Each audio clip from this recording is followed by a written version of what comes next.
You already know about one organization we'll spotlight today, but it's also a place where you can save money and also a helping hand for public education. This and more on Perspectives.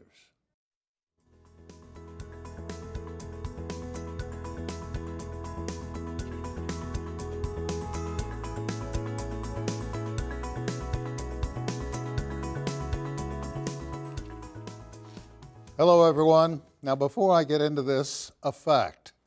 39 states already have such a program. Question is, why doesn't Oklahoma have one? What am I talking about?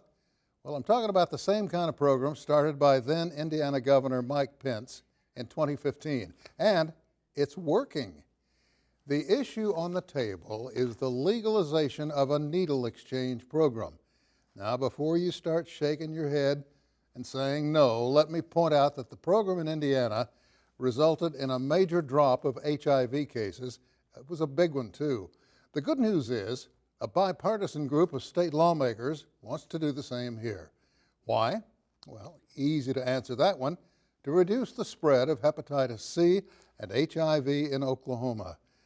According to national health data released just last year, Oklahoma is the worst state for the number of people living with hepatitis C.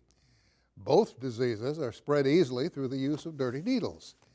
A number of pieces of legislation have been introduced aimed directly at the problem, but it seems the legislature would allow drug users to exchange used hypodermic needles for clean ones, which is simple enough, but it's without the fear of Johnny Law coming down on the user. Why is that important? Well, right now, the Department of Corrections cost to care or treat inmates with hepatitis C is roughly $29,000.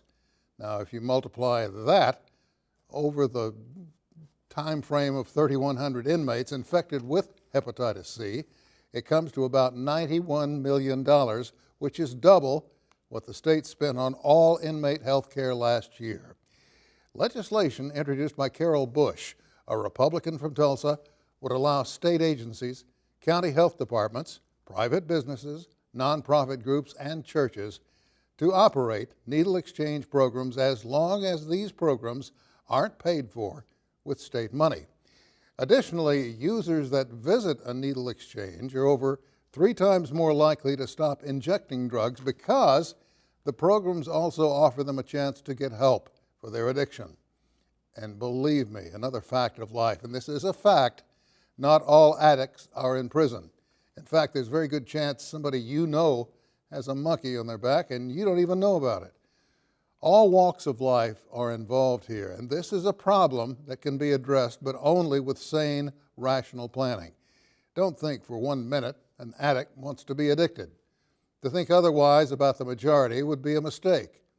This is a chance, you see, to provide help, real help, to people who are desperate and need it most. Please phone or email your state lawmaker. Let's pull together to help save lives, slow or even stop the spread of disease, and save money. Like Rosie the Riveter said in World War II, we can do this. I'm Sam Jones, and that's my perspective. Coming up, anyone can shop there, and every purchase helps folks who need it most. That's next.